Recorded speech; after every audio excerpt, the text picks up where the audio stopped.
Bonjour à vous qui m'ont regardé et merci d'avoir décidé donc de visionner cette première vidéo. Alors une première vidéo qui a pour objectif de vous présenter comment je gère mon programme de maths sciences au lycée. Alors pour ce faire, j'utilise un outil en ligne qui s'appelle Trello. Un outil donc dans lequel j'ai créé un onglet programme maths sciences. Quand j'ouvre ce programme, je tombe sur ce qu'on appelle un tableau que j'ai partagé en 6 rubriques ici. Une rubrique rentrée en seconde, classe de seconde, première, terminale. Une rubrique documentation officielle, c'est la documentation sur laquelle je m'appuie. Et une rubrique partenaire, par exemple Scolinfo, qui me permettent donc de mener à bien ma mission d'enseignant.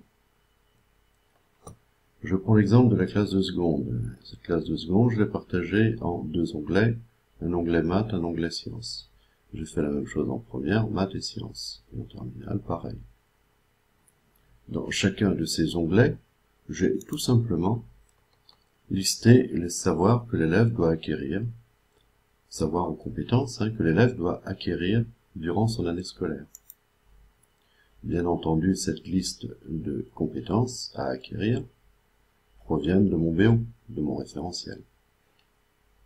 Étant donné que l'outil Trello me permet d'imprimer chacun de ces onglets, ça m'a permis tout simplement de mettre en place un livret personnel de compétences pour l'élève.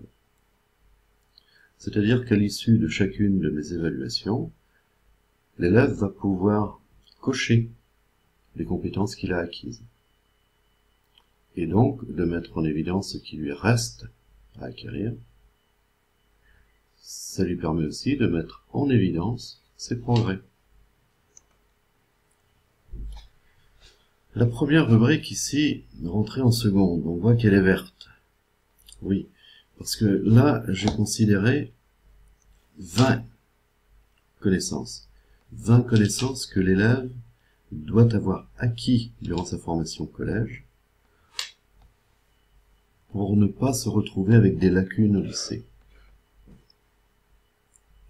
En ce qui me concerne, lorsque je vois un élève qui, par exemple, a des problèmes sur les fractions, je vais décocher. Simplifier les fractions, égalité entre les fractions, voilà un élève qui a des problèmes sur les fractions. Je décoche. Du coup, je suis passé du vert au gris. C'est-à-dire que tout simplement, je constate qu'il y a 4 compétences ici qui ne sont pas acquises par l'élève. Donc l'élève, on va lui avoir mis en évidence ce qu'il a à travailler. Et on va pouvoir faire la même chose durant les 3 années de lycée. Un élève va avoir acquis une compétence par exemple en seconde, sur, je sais pas, les équations, et on va remarquer qu'arrivé en terminale, les équations, il ne maîtrise pas. Eh bien, on va pouvoir les découcher. Donc de mettre en évidence à l'élève qu'il va falloir qu'il retravaille ces compétences-là. On pourrait donc imaginer que l'obtention du bac se fasse à l'issue de la validation de la totalité des compétences, ou d'un certain pourcentage de compétences.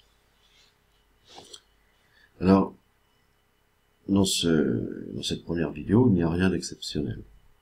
La seule chose à retenir, c'est que mon programme de maths sciences a été numérisé, et que je peux cocher et décocher les compétences qui nous sont demandées par le référentiel.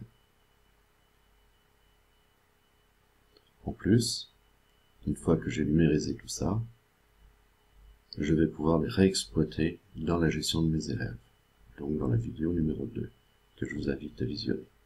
Je vous remercie de m'avoir écouté, et puis donc à très bientôt.